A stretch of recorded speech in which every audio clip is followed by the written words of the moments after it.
everyone, welcome to Zannen, Canada. I'm your host, Jesse Betteridge. As always, this is a podcast focusing on the connections between anime and Canadian media. And joining me is my good friend, long time, I guess for the longest time we would say that you were pretty much a co-host in the show, but it's actually been almost 2 years since you were last on, Karl. It's Karl Olsen, everyone.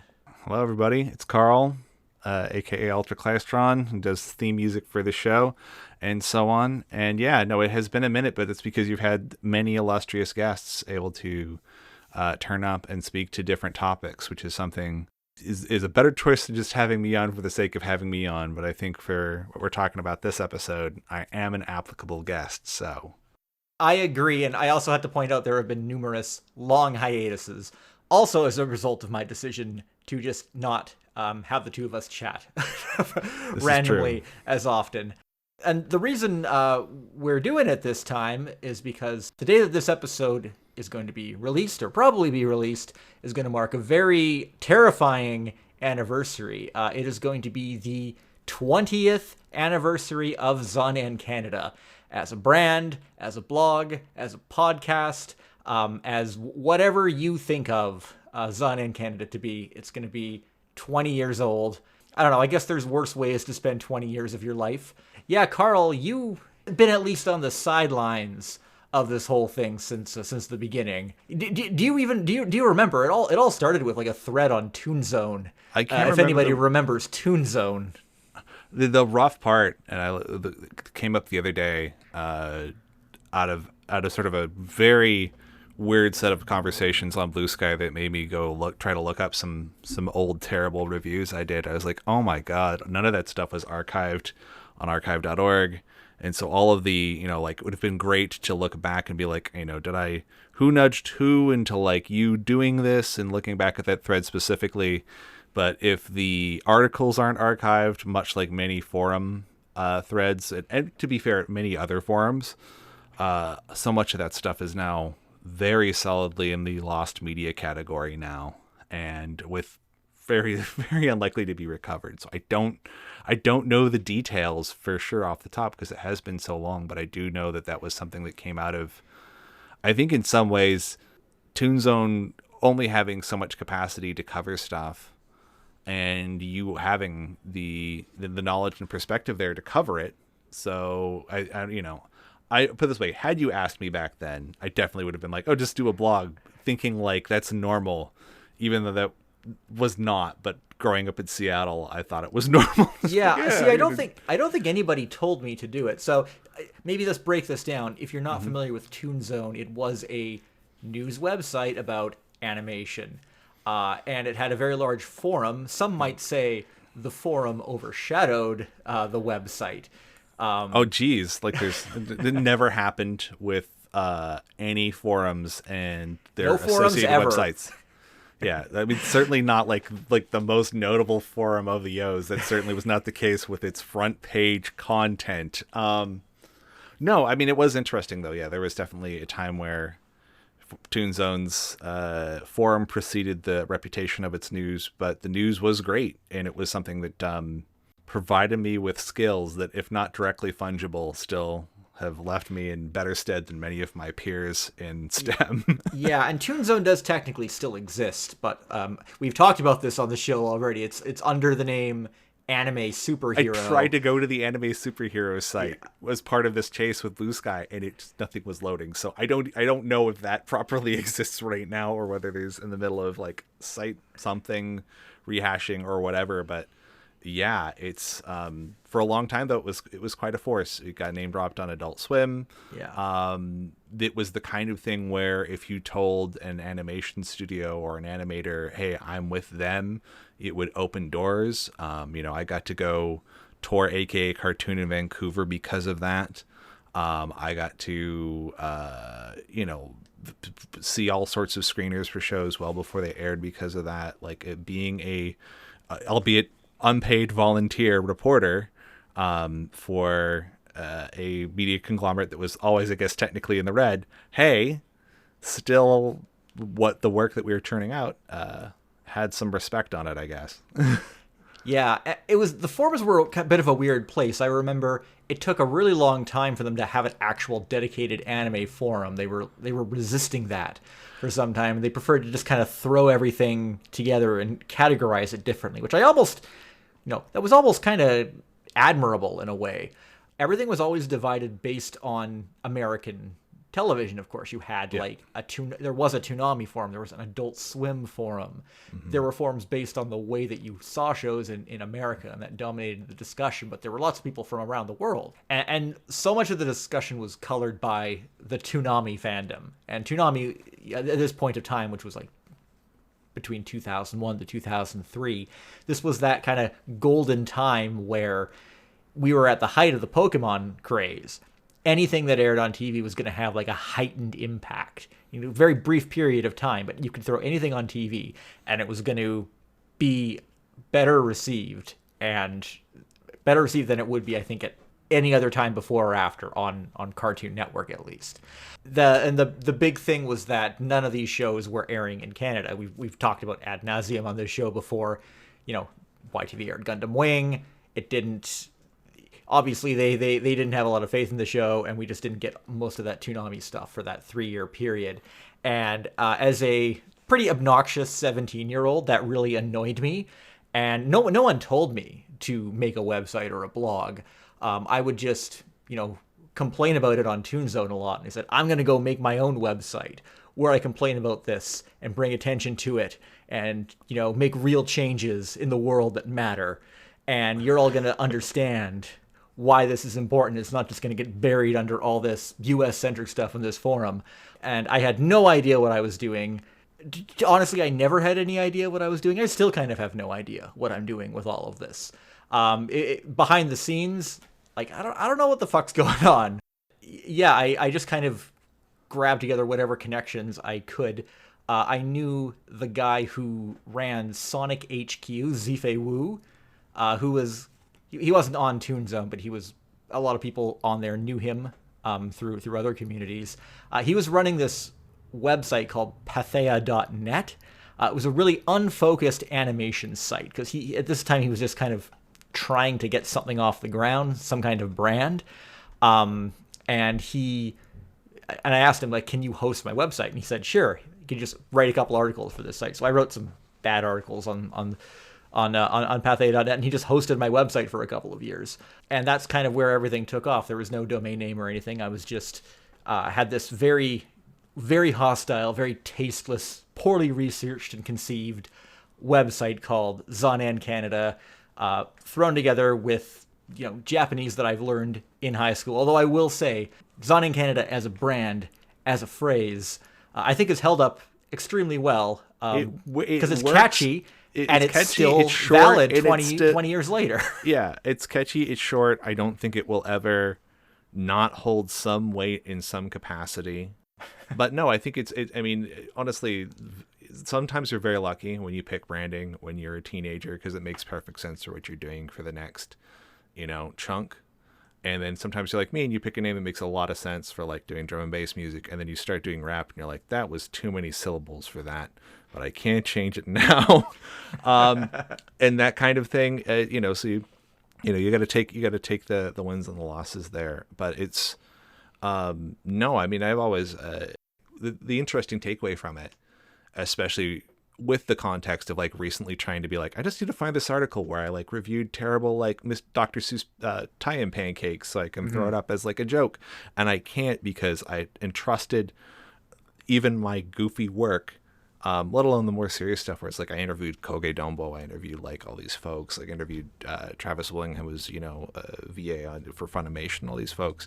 All that stuff is like tears and rain, and so that aspect of the foresight of being a impetulant 17-year-old saying, I'm just going to build my own website and write for that own website as if it is as important as if I had been at least getting free DVDs to write for somebody else's website like I was, turned out to be the better thing long term, because if I had put the same effort into something, whether that was just literally under my own name as a personal thing, or I tried to come up with branding the way other folks had, the fact of the matter is some of those other folks, even if they're now writing for ANN or writing for other sites or still just writing on their own, they still have all that content. It still exists. And I think looking back now 20 years, the fact you still have all this stuff and it's yours and you know where it is, and if you want to say like, I'm going to put this all up on Internet Archive to mirror it, and you have all of that for sure on hand, where I'm like, ooh, did I upload that directly from SDCC? Do I have any of these? You know what? I don't have. It's gone. A lot of the old stuff I don't have backed up. It is currently on the Wayback Machine. But that means you did that right. Far more of it than I would care anybody be able to find is indeed on the Wayback Machine. And I don't know if the oldest iteration of the website is on there. If you were around then, you'll know the website basically had like a newsy blog on the front page, which I guess was pretty much the only place, one of the only places reporting Canada-specific anime news. There was Pan's site, lilola.net, of course, and a couple others. That was kind of on the decline at that time, around 2003. But I spent most of the time, all those shows that were airing on Toonami, like Tenchi Muyo, G Gundam, The Big O, the stuff that we weren't getting. I just wanted to incessantly complain about that. I wanted to complain about how badly Teletoon dropped the ball, or was dropping the ball, in not picking up these shows and brazenly abusing their position as the animation channel in Canada. And I had special pages on the site where I would, these are all the problems with Teletoon, these are all the problems with YTV stuff, and these are all the shows that we're missing. That's what I felt needed attention in the year 2003, where like nothing else was going wrong in the world at that time. Well, and honestly, how could you have known that they would eventually lead to such important moments in Canadian anime style things and connections like Spider Riders and My Life Me? Well, see, that's you the funny have known thing. This. That's the funny thing. In 2003, like I launched the site July 18th, 2003, and literally like less than 2 weeks later, YTV announced that they were airing Inuyasha that fall, which is basically what the thing I wanted. Yeah. And I'm just like, oh, what do I do now? And I just kind of winged it from there. So yeah, and somehow I have kept it going for 20 years. That site it was originally on, pathea.net. I actually looked into it again. Apparently, it's now a game company based in China. And Zifei Wu is the creative director of that company. So he also started that brand, wasn't quite sure what to do with it, held on to it, and turned it into something where he's obviously making a lot of money, whereas I'm just losing money on this podcast now. I have never made a dime off of Zannen Canada. When I was on pathea.net, I did start up a little forum and stuff, and we did have a community of people who were posting. I don't think you were there too much, Karl, but that's where we met. I don't even know if I signed up, because yeah. I think it's like you and me were just on ToonZone with your little Pepperidge handle, which is clever because it's like your name, but it's not. It's referential, and it was. And the thing is you start up Zannen in Canada not too long after Ben Applegate, who is then known by his handle Twage, and who is now, some sort of god king over at Random House with regards to manga. I don't he keeps getting promoted, and I haven't kept up. But it's just talk about the things that you start just out of habit and youth, and you're able to kind of parlay forward. Great example of that. But the thing is, he pulls me in to start, writing and be a mod. And that was second you're a mod on a forum, that soaks up a lot of time, especially if you're trying to do community college and work a job at the same time. So it definitely hyper focused my attention on basically one forum. I kind of had to mind ToonZone. It's like, did I have a PayPal account? Could I have thrown $10 and hung out on something off on all these other places that were very vibrant points in the internet? I'm like, yeah. Did I have the time for that? No. we had a little community going. I know Ian was there. He followed from ToonZone, and a few others who have been on the show over the last few years were on that community as well. It was ultimately it was not that active, and I just kind of had to kill it after a certain point because I didn't feel it was worth maintaining. Forums are hard. Yeah, they really are.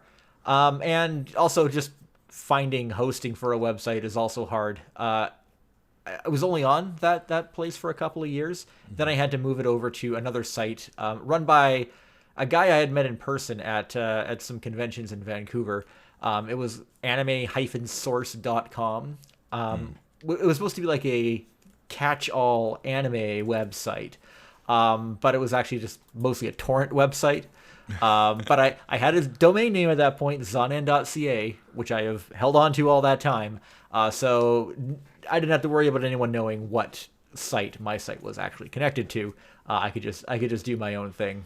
It was also around this time that I gave the site a major visual upgrade. It was something I like dashed together on Dreamweaver for the longest time, and again, it looked pretty terrible. My good friend from high school, Sam Delmont, he actually very generously threw together a much better looking design for the site for me, made it a lot more functional, made it look a lot better, made it easier to navigate, and I stuck with the design he created for quite a long time, and that had a really big impact on things. But yeah, I still just kind of chugged along, doing what I was doing, complaining about whatever I could complain about.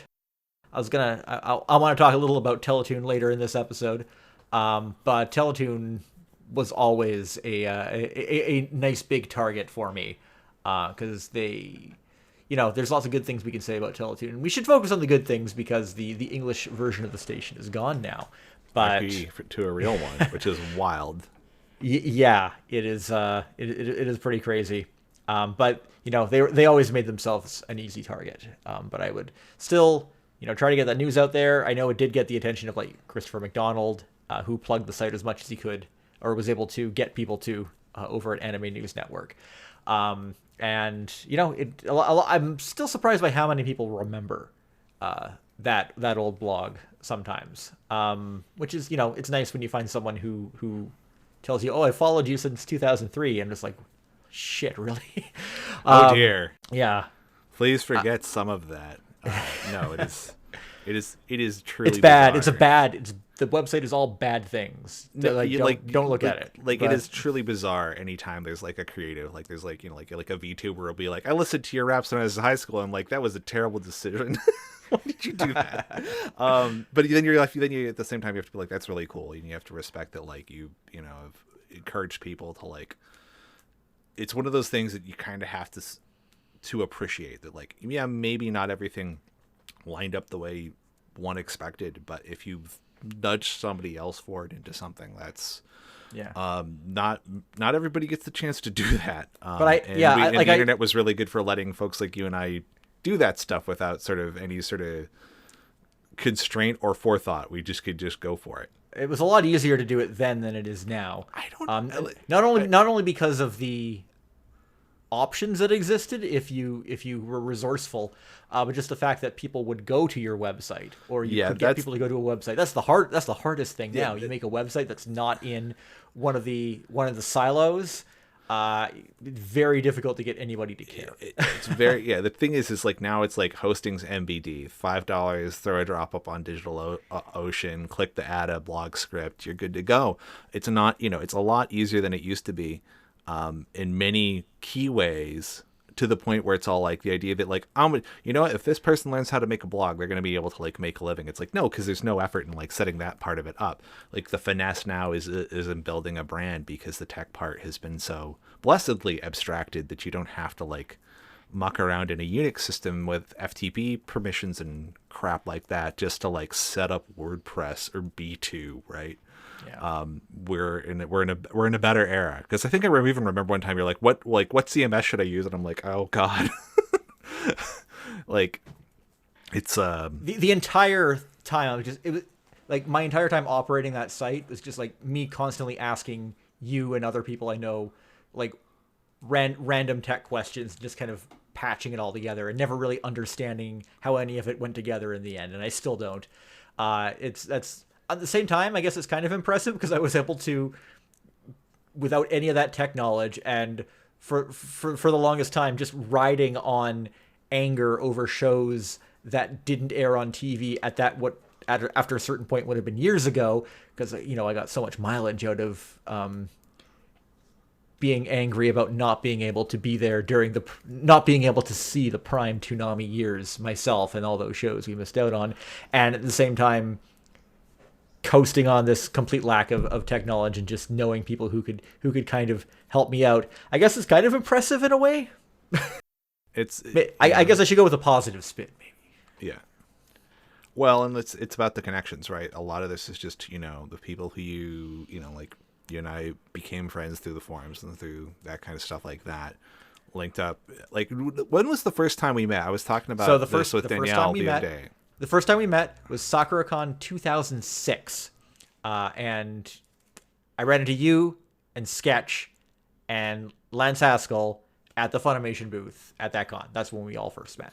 We're sure it's 2006 because I remember. Because here's me talking timelines. 2003, I go, I think, to my first SakuraCon. Then 2004, it's still at the hotel. 2005, I think, is the first time it's at the convention center. 2006 was the first time I was at the convention center, because that was the first time I went. Okay, well then, all right, there you go. Yeah. And then I probably the ears shifted a little. Yeah, and then it was either that summer or the summer after where I met you, or you showed up at Anime Evolution, and I met up with you and Danielle at the Vic Mignogna panel. Yes. Yeah. Oh man. Which is the most 2007 thing. It is the most 2007 thing. It's also just really funny, just because it's all like, obviously his whole thing came apart, and the joke is for all of his running around, there was plenty of actually adult people who would have been interested if he just wasn't a dirtbag. Like, yeah. I mean, we talk about, like, what did you do with your last 20 years from 2003 to 2023? And I'm like, what? No matter wherever the dreams were versus reality we're all doing better than that. Yeah. I mean, I guess, do you think it's possible anybody's listening to this who doesn't know about Vic Mignogna? He's a bad man. Let's just say that. He's a bad man who was at anime conventions and did bad things. He got his ass beat in court because he was dumb enough to sue people who had the receipts on him, and then he got the world's worst lawyer who then let him put into deposition him basically snitching on himself. And for his attempted lawsuits, he got totally like BTFO like 0 to 23. So yeah, don't have like the easiest bag in the world and fumble it because you're like can't give your female coworkers any respect. Looking back though, it's like I'm sure a lot of people, but like I really appreciate just the way you stuck with Zannen as a brand and as an idea, and then evolving into the podcast. I always thought that was a real clever way to keep the things rolling into different mediums. And now that we're gradually trying to throw this thing online on YouTube and stuff like that, like the next thing we're gonna have to do is like actually do like video. This could be your next pivot. So I'm not quite sure. I'm kidding. I mean, I was going to say at the beginning, like 25 years is a better milestone to celebrate. To be perfectly honest, I don't know if I could even keep this podcast going for another 5 years. I think I'm going to run out of stuff to talk about. Mostly because there's only so many retrospectives I can do. Only so many things to look back on. Even going back decades that you can really do an episode about. And with the way the landscape of media and the internet is changing, there just might not be anything distinct to say about Canada anymore in the future, depending how things go. We don't know. I feel like that's a segue to one of your next topics. Well, we'll get to that in a bit. Okay. I got to just to finish off the journey of Zannen Canada. After we were done at Anime Source, I got a guy I knew from the anime club at SFU actually offered to host the site because I wasn't able to keep it on Anime Source after a certain point. I was kind of surprised he offered to do that because we kind of didn't see eye to eye on a lot of things, but I think he just kind of wanted he had server space and he wanted to use it for something. I don't think he realized that my website was like very active and had lots of traffic, and it kind of became a burden on him. But that was actually one of the better homes Zannen Canada has had, and I felt like the site wasn't weighed down a lot when I had it on there. But that's kind of where things were at the tail end, and I ultimately wound up shutting the site down early 2010. And the reason I always said was because that's when Bionics ended on YTV, and I felt that with the end of Bionics and Crunchyroll starting to dominate the way that people consumed anime, I felt that there just wasn't anything to talk about anymore at that point. Weirdly mirroring what I just said about possibly ending this podcast within the next few years.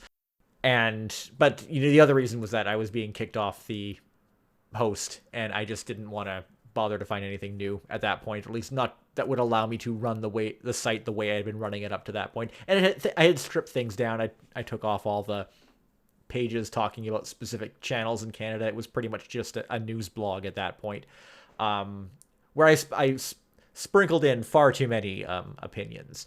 I have to say, even in the later days. So I simply pulled the plug on it, and I didn't even actively conserve it or preserve it. It all just went away. I replaced it for a couple of months with a Save the Spectacular Spider-Man website, because that's what I was obsessed with at that time, and I was so infuriated that it had been canceled. And on that note, I do got to point out, did you see Across the Spider-Verse? I have not had the chance yet. I'm going to probably, much like many things these days, it's going to be something I will eventually get to when it'll come to me. I won't come to it. It'll turn up in my travels or something. I have to say, the cancellation of Spectacular Spider-Man made me so angry. But I just like wrote off Spider-Man for years. I'm just like, I'm done with Spider-Man.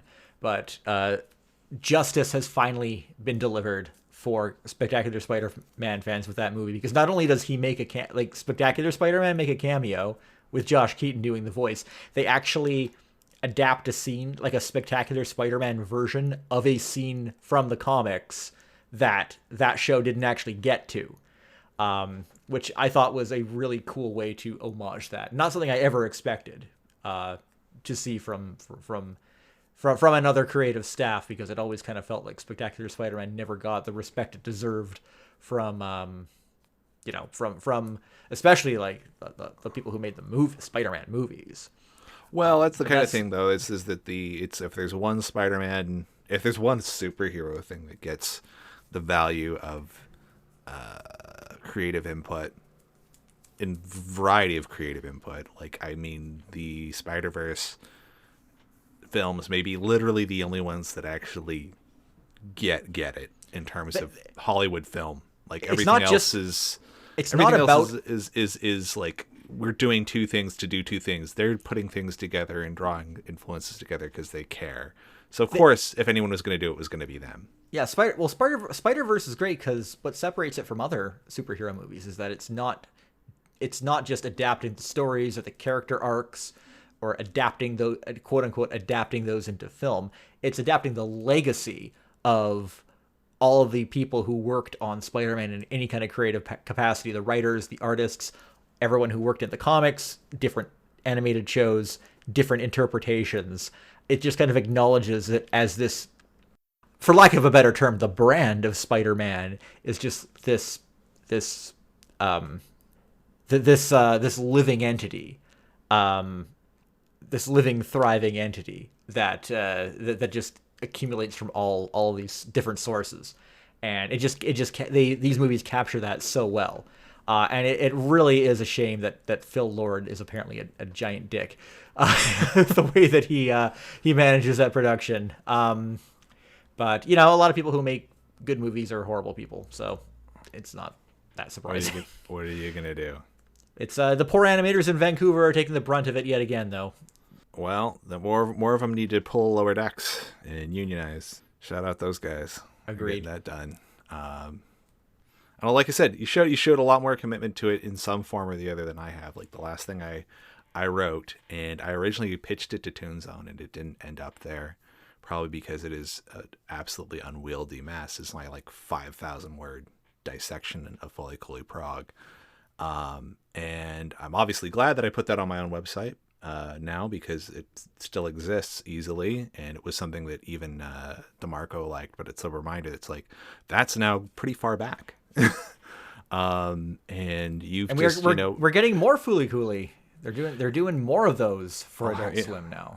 I'll have to see whether one of them's worth another long over analysis. But my guess is that, you're talking about you may not do this in 5 years, and I'm like, I'm already not doing it basically. And I basically around about the time you wrapped up Zannen in 2010, I went back to finally finish up my degree in university, came up to Canada, SFU, all that.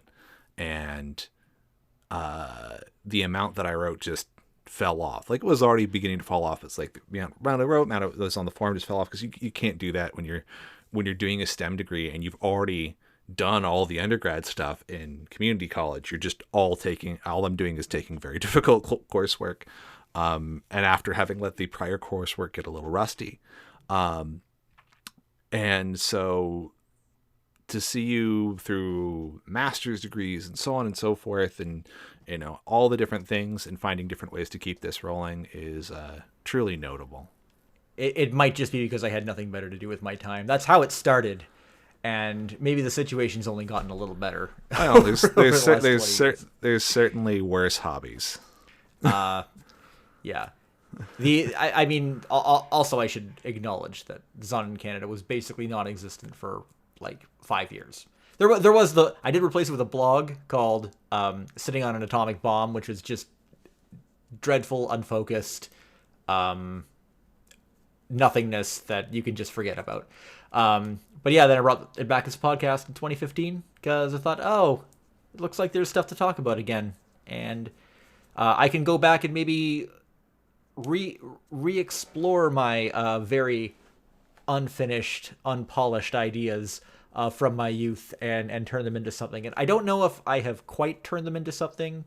Maybe I'm just still kind of on the negative end of that because I can't make money off of it.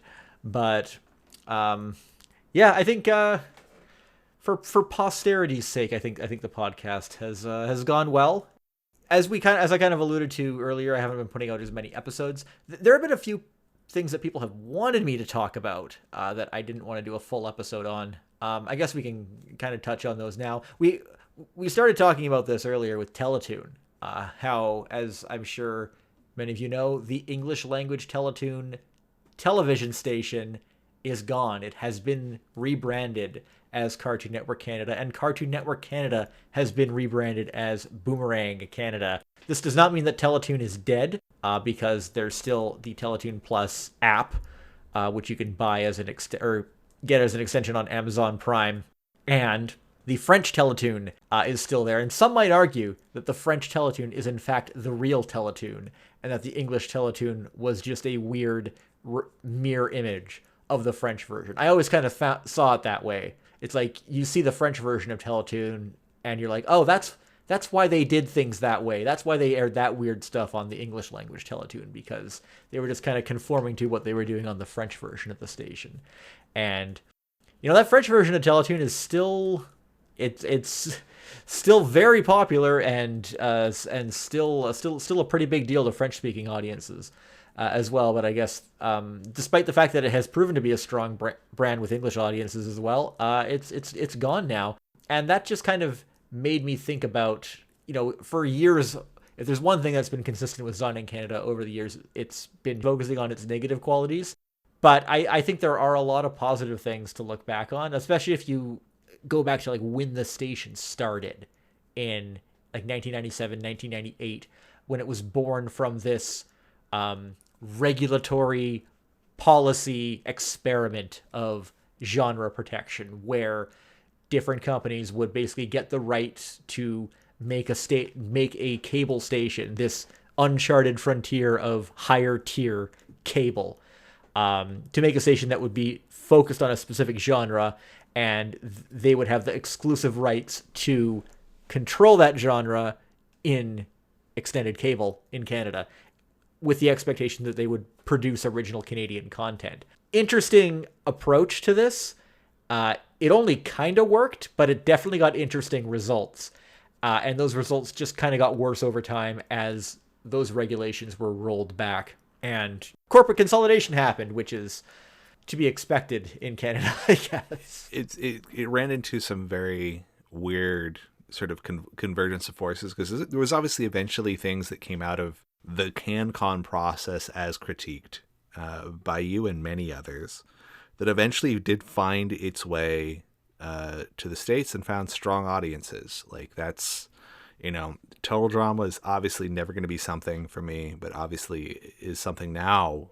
Again, we're talking these long time frames. Like that's somebody's childhoods, and they're adults that pay like taxes now and work a job, and probably because they're a Zillennial or a Zoomer, share an apartment with like 8 other people just to get by. But the fact of the matter is that, did it eventually bear some fruit? It's like, yeah, technically, might have it had borne stuff faster if it had been sort of more free to sort of just like focus on, look, well, we aren't trying to fill a quota. We're just trying to make something good enough that we can then resell to, essentially barter for the purposes of by the end of the day with our American counterparts for, we're going to give you this really good show and then we're going to get something back. And I mean, there is certainly lots of attempts at that with animation in CanCon, even, like Pels with Gran on Nick, that kind of stuff, even before you had things that were more solid hits. But it's just like,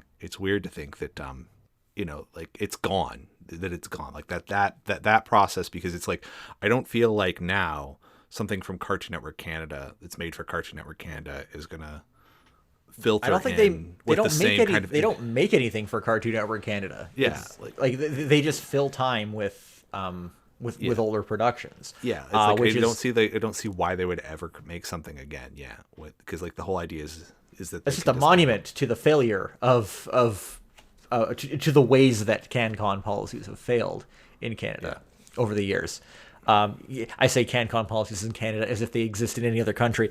The way native content policies have failed in Canada, or local content policies have failed in Canada. But there have been successes because, when Teletoon died, the brand recognition was so strong for Teletoon, and people still remember the very earliest days of Teletoon when it was like very distinct, very memorable.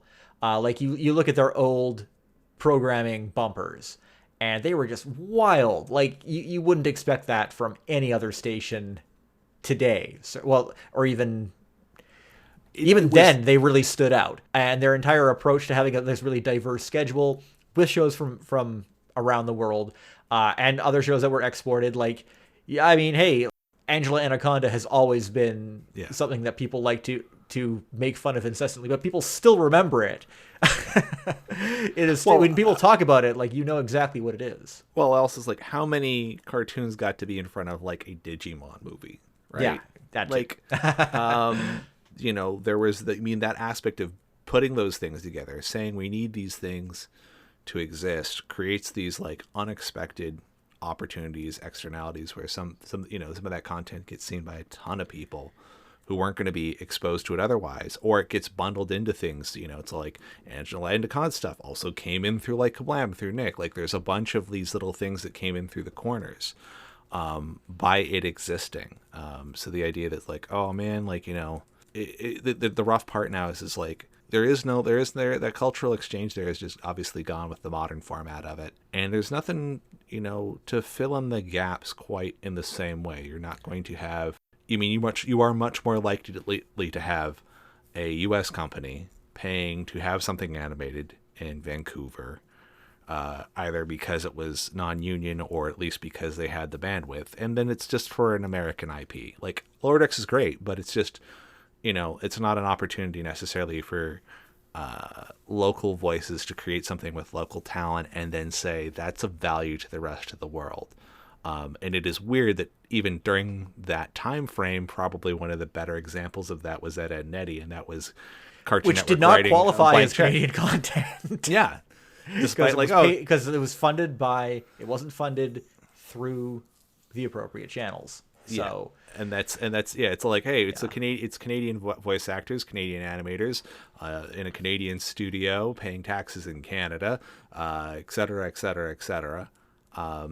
The only thing that happens at the end of the day is, did a Canadian company retain the copyright? Well, probably not.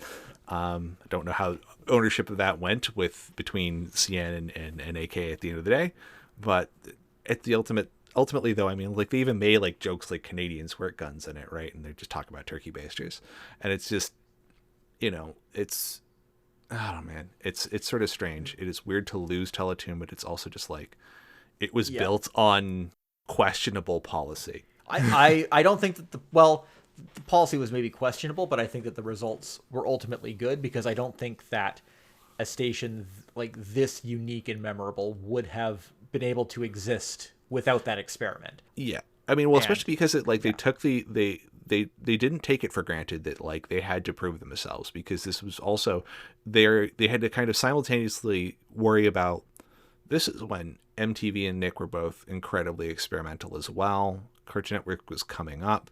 But all these, packaging for those blocks, that kind of content there had been wild for years, because you had people like Fred Sabert and all the, like, go listen to it. There's a million YouTube channels to break down all of that dirt in vastly more granular detail than this is here. Go watch Pop Arena, everybody, if you've got time after this, and you can get all that in much more explicit detail. But the general point is like, they did not say like, oh, because we have this protection, we don't have to like try. In fact, they pushed it as hard or harder. As we sort of alluded to, the whole situation with Teletoon was kind of, it was kind of complicated, because it created something that was really interesting. Yeah. But at the same time, like, its existence prevented Cartoon Network from being able to exist in Canada, which is why we didn't get Toonami. And the people running Teletoon, just for whatever reason, they just didn't want to run anime there, even though they had an adult block, which would have been perfect for it. They just, they would run some OVAs and movies now and again, but TV shows, never. And this is part of why I didn't want to do a whole episode focusing on Teletoon dying. Because everything I've wanted to say about Teletoon, I've already said in the episodes that we've done about the manga entertainment stuff that ran on there, in the adult block, Card Captors, which ran in the kids block, and Cyber 6. It's all covered. I think the only really notable TV series that ran sort of as a quote-unquote pure, not heavily localized for kids anime was Naruto in French, which I guess is actually pretty notable. Naruto has had an interesting journey in French Canada. Maybe that is something I should do an episode about in the future. I don't know. I don't know if anybody out there has opinions about Naruto in French. Maybe share them in the comments of my blog. No one ever posts in the comments for the Zannen Canada blog. Tell me all about your story, your background with Naruto in Quebec or in French. I'd love to hear that. Maybe that's worth exploring in the future. But that doesn't matter, because French Teletoon is still there. Given how much it had already come unglued at Teletoon, was it fair to put it out to pasture at this point in English? Oh, it didn't actually make any difference. Everything that had made Teletoon what it was, and the in the eras where people cared or thought it mattered, has long been diluted. Just because Teletoon has just been bought out and merged with other companies so many times that everything that made it, the bad and the good of what made Teletoon unique, is just long gone at this point. Like, whatever force was not interested in having anime on Teletoon is gone, but at the same time, everything that kind of made them have interesting programming decisions or anything else that would have made it at least, okay, you didn't give me this thing, but you gave me else something interesting or something reflective, is also gone. Yeah, so, again, it's complicated. Complicated relationship with Teletoon here on the Zannen Canada podcast. Much more interesting than the pure hatred of the old Zannen Canada blog, which was childish and immature. But we things are more well considered now. we're in our, don't it always seem to, go and don't know what we got till it's gone phase, a little bit more mature like that. Exactly. And I guess another thing that I didn't really want to have a whole episode about was the whole situation that we're seeing, kind of related to what we just talked about with regulatory experiments. But Bill C-11, the Online Streaming Act, which is going to probably have... old is new again in that sense. And it always loops back to policy. Yeah, so you probably heard about this. And I think that most people, when they know about regulation of streaming services sort of being impending based on the recently passed legislation, I think most people are fairly neutral on it. If you know anybody who works in like the film or television or animation industry, their opinions are almost definitely going to be more on the positive side. But then you hear a lot of complaining about it, almost all of which is focused on conservative echo chambers, which are painting this as like a censorship bill. And then you have like libertarian leaning tech. I think that sort of perspectives which tend to lean more negative to neutral at the same time. I think there's a sub bubble of that too, where we're in a weird era where there are now YouTube can be not just one person's job. YouTube can be a job that can support companies valued at hundreds of millions of dollars with hundreds of employees, some of which are Canadian. And you get the weird thing where it's like, none of these tax credits ever worked for us ever anyways. So these changes, it's weird to see this is already behind the ball and already just in that section. 'Cause it's like, how is this going to apply to them as a content creator who then makes their money through a platform that's US based? It's like, question mark. Well, a lot of the controversy about Bill C-11 was how it would impact quote unquote user generated content. And user generated content being a really weird scale of stuff now. But despite the fact that, during the whole legislative process, they were fighting off amendments to address that in the bill.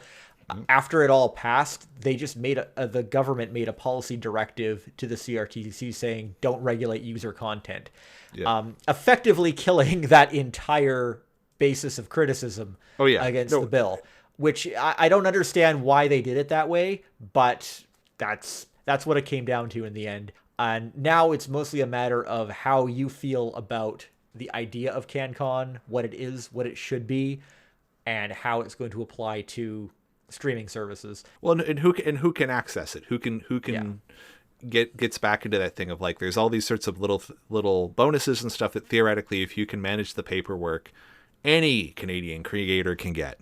In practice, you got to be like one of these major companies to sort that out. And this redresses none of that. And if the whole idea is smaller voices or what you aren't lifting up, that's a fair criticism of this thing being, cart before the horse. But that's out of pocket for, you telling me to go read the Crunchyroll document about this. Well, so that's the other thing. Obviously, the scope of what services are going to be impacted by this is still a little unclear. I think sort of the vague proposal is that companies that have a gross revenue of $10 million in Canada through streaming revenue could potentially be required to register.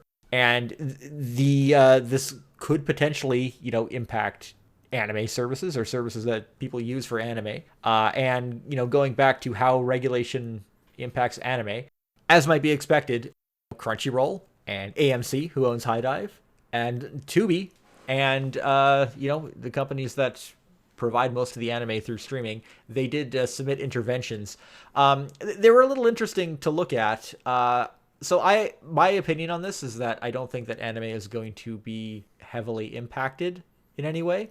Oh, also worth noting that Cinedigm, who owns Retro Crush, didn't even bother to put an intervention in, which I think is probably appropriate because no matter how things shake out, I can't imagine Retro Crush not just slipping through the cracks in all of this because they are so small. The weird part with Cinedigm is just sort of seeing they're making other changes that happen to be going around at the same time, where it's just like, yeah, they're clearly just focusing all their anime stuff into Retro Crush, like they're killing Con TV anime, or at least I'm not seeing it up here in Canada anymore.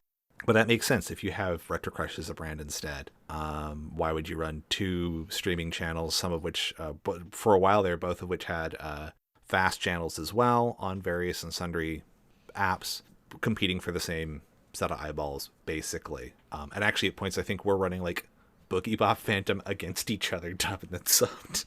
Yeah. What an age we live in.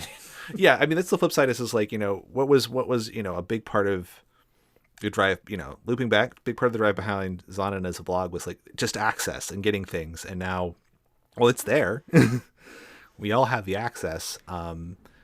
Does this bill impact that?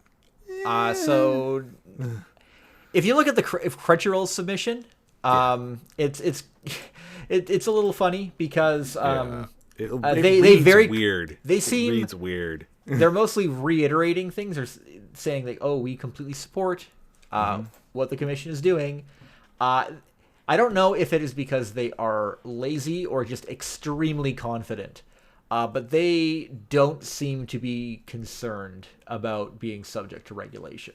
The way that they've put this together, they basically just reiterate what Crunchyroll is, a service that provides authentic Japanese anime content, which must be produced in Japan by definition, and be in Japanese. That's more or less how they define it. Yeah. And they're saying that, yep, as you said in your proposed regulations, smaller services that do not have a material impact on the Canadian broadcasting system will be exempt. And it kind of takes it as a given, but I'm also not a lawyer, so I mean, the other thing is that they're throwing around numbers is like, if you're under 10 million, you probably don't have to care. We know from, I think the merger numbers is like Crunchyroll had like 1 million-ish subscribers or something worldwide. So as a percentage of population, like, yeah, they could easily be under those numbers for revenue for Canada.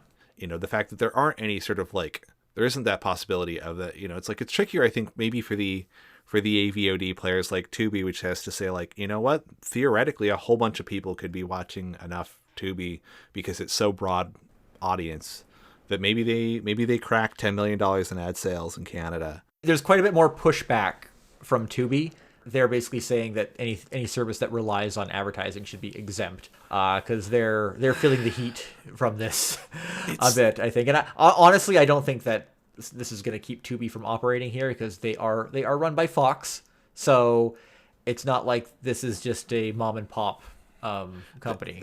They're run by Fox. I could see where they would be like, well, if we've got to readjust our library rather than trying to commission anything or change what they're buying, I could see them just saying like, all right, how much of the library is basically not being watched anyways, which might unreasonably lean on some of their old anime, and some of that might not be particularly love lost. Well, I miss Arjuna being on Tubi, maybe because every once in a while I want to look at an old shot and be like, that's where Gohan's got it from. They've been doing the same animator's been doing the same weird camera tricks for 20 years. Back to that number again. In this wonderful season of 2 Gohan's animes. Oh, God. Gracing our eyeballs. I thought they had learned their lesson with Wise, and like clearly it had just been like Osaka gave them a reason to not screw up. Like they had to focus because there was a city they would have upset that they operate out of and have a giant billboard in for their shows.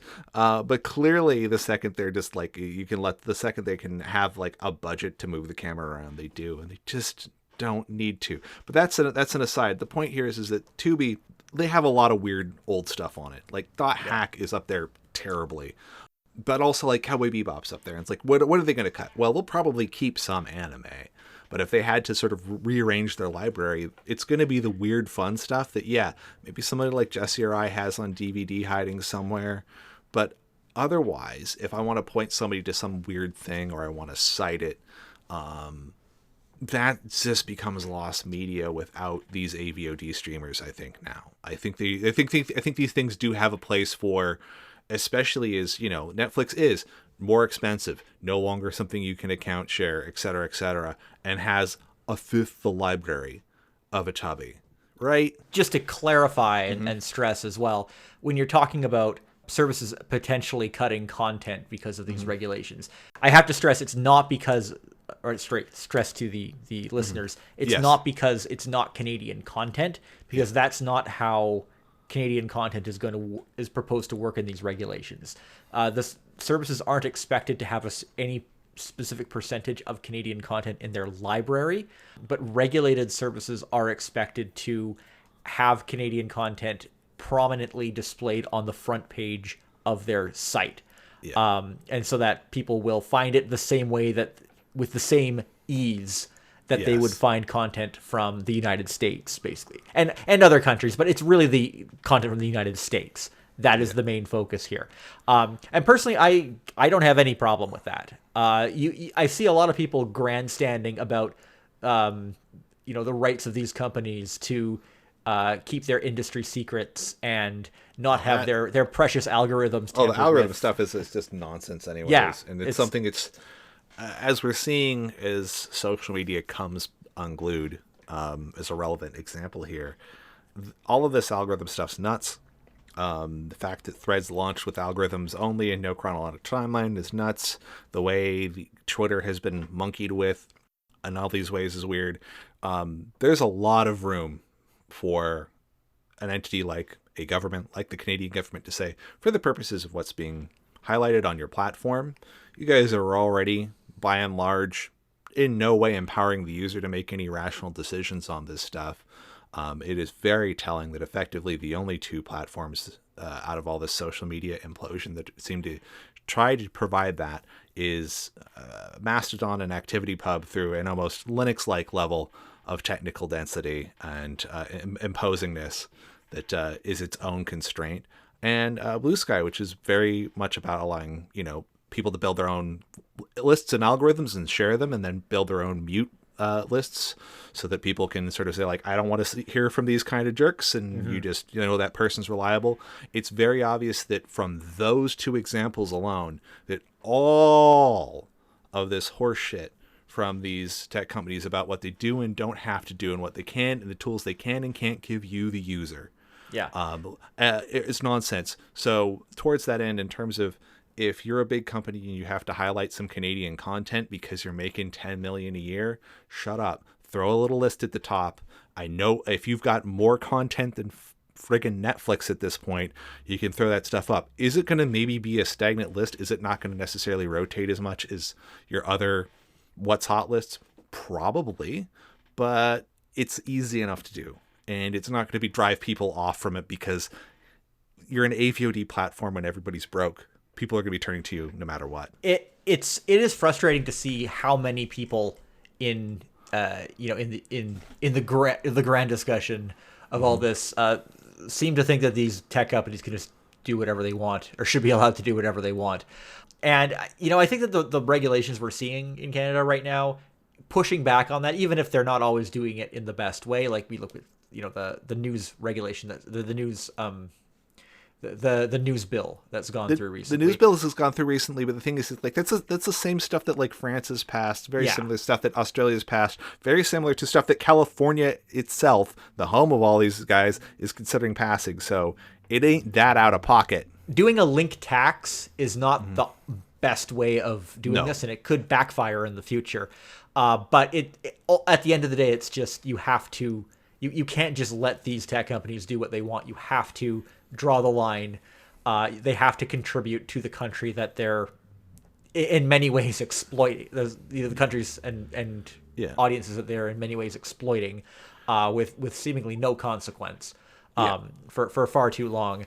And I mean, I think a lot of the intolerance that people have towards sort of the established media industry in Canada, apart from like the huge disinformation that is turning people against it, is because of a lot of the mistakes made in regulation in the past. True. And it's not a great track record because it is, as I kind of alluded to earlier, it's often behind the ball in terms of, like, who's already pivoted, who's already figured out the other side of this stuff, such that, like, okay, so this is the rule set and I've got to deal with these people. It doesn't matter. I'm still able to build an ongoing concern and grow it as a Canadian-based company, and then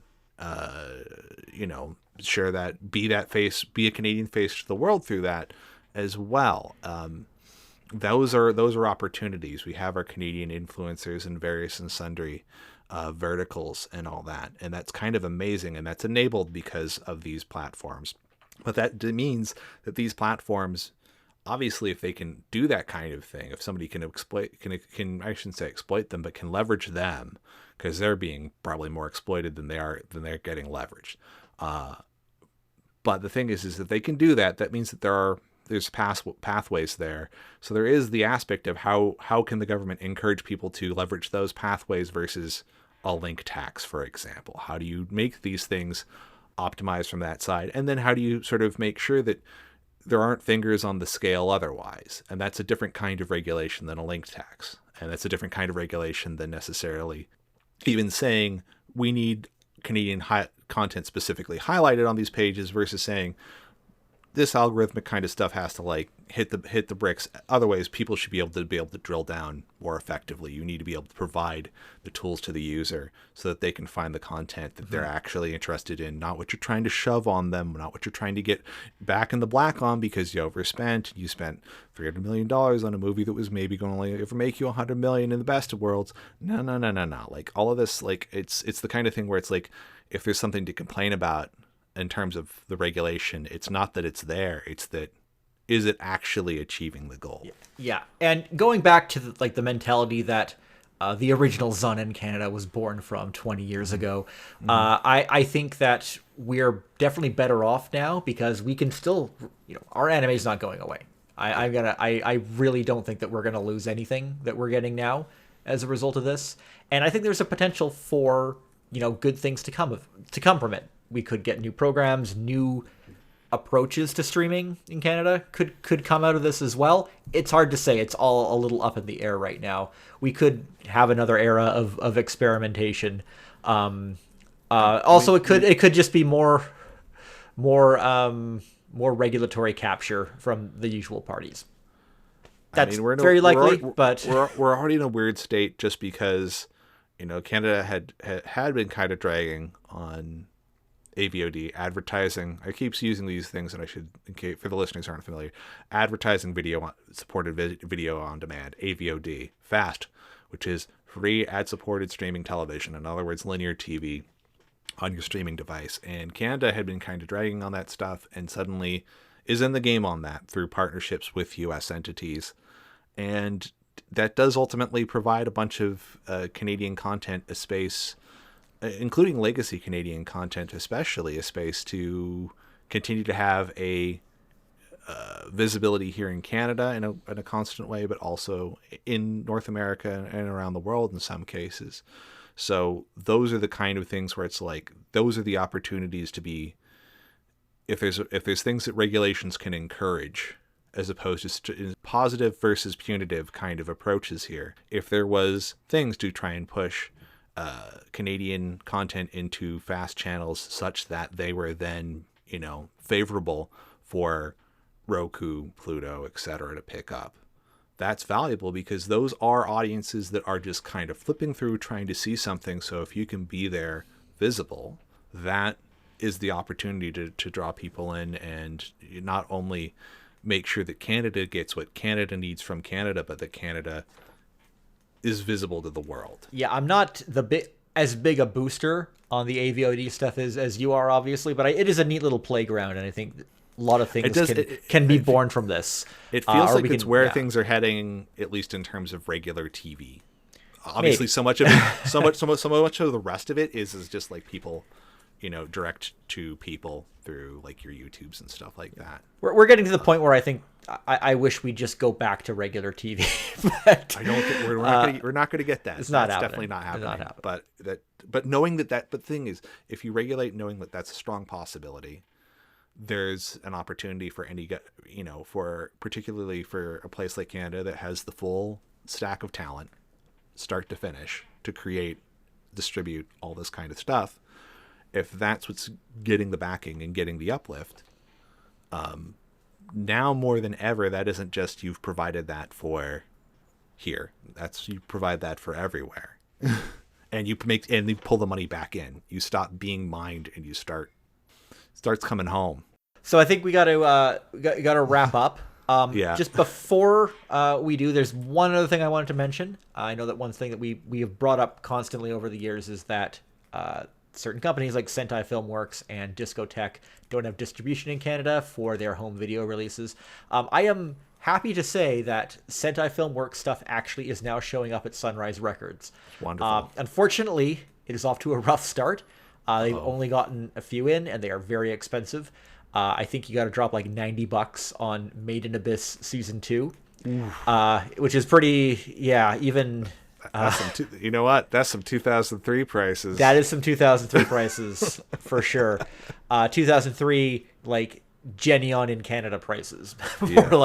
I will say that, that really sucks, but these stores have, like, really screwed up ways in determining what products they carry from what companies and what distributors, and by actually buying the stuff they do get in probably will help them get more stuff in the future and maybe figure out better pricing schemes. So, I mean, if you got money to burn and don't mind spending a little more on the Sentai titles they get in at Sunrise, I say go pick them up. Get while the getting's good. Yeah, you never know what exactly. You never like this. One of the things, again, think about 20 years is just like how much of this stuff you get a chance to pick up, and not necessarily. We've been lucky. Companies like not Retro Crush, I should say, but because they're leveraging the work that Discotech is doing. We've been very lucky that some of these things have gotten very loving, very incredible reissues with a lot of hardworking people working on them. But that's not for everything. And so as these things come out, pick them up and pick them up in stores, because those stores do not last. The anime stores I was hanging around in 20 years ago when I wasn't busy chatting with you on forums and stuff, all that's gone. And not just gone like, the store moved locations. No, the store went out of business. The lot was leveled and they built a skyscraper on top of it. Any anime stores that are left now, they're basically just figurine stores. They're all becoming very samey, and there are like Umomo in at least one of the locations in Vancouver. Like, they are now carrying anime figures, so they're getting in on that. So, I mean, there is sort of a future way forward for those places, but it's all becoming very samey. It's not like it used to be where you could, you go to the anime store to buy anime. Those days are done. But it's worth still doing, because you don't know what these streaming services and stuff can keep, even in the absence of zero regulation. You never know when a large multinational corporation might decide, hey, if we literally just throw all of these things in a river, we get a tax write-off. And Sony's a large multinational corporation. They own Crunchyroll, so and Sentai's owned by AMC, which is also a giant corporation. Get while the getting's good, kids. I mean, AMC and High Dive already killed Pantheon. It's gone, written off. Yep. Burned off the face of the earth. You can only pirate it now. Yep. And it had only been available for a few months. So, expect more of that. And on that note, we are going to wrap up. Karl, thanks so much for This has been coming great on. being back on for the first time in a while. This has been a great discussion. I just had random things I wanted to talk about, and it all actually came together very well. So, Karl, what are you up to these days, and where can people find you online? Well, I am still at all the same old places, still at ultraclastron.com, ultraclastronbandcamp.com, karlrolson.com. I'm still on various social platforms. I'm trying to focus on Blue Sky for right now because the vibes are pretty immaculate. If for some reason you're listening to this episode in the future and Threads has won, we're in the terrible timeline. We live in a dystopia. I only hope it's at least cyberpunk and cool. All right. Thanks for tuning in to Zannen Canada. If you've been with us since 2003, thank you for sticking around for so long. Bless you. I cannot express my appreciation enough. You can reach me on Twitter at jbetteridge, on Blue Sky, jbetteridge.bsky.social. I think that's how you are supposed to say Blue Sky. I'm cool, and I use my domain name because I went and set up the thing to use my domain name. Right. Though I didn't get as good a handle as our buddy Corey. I'll leave that as an exercise to the listener. Into 20 more years of Zannen in Canada, Jesse. We should have had Corey on this episode. I didn't think to ask him. But can't believe we've done this. Anyway, you can also email me, zonnencanada@gmail.com. I never get emails. If you want to email me on this special occasion, that'd be really great. I love it. Send your birthday wishes to the podcast, the website. It's been old enough to drink for a year, and nobody has bought it a drink. Anyway, the theme song is by Karl here. You can find it on his album Packet Flood at ultraclystron.com. You can subscribe to the show on Apple Podcasts, Google Podcasts, Spotify, or your podcast app of choice. See you again. See you, everybody.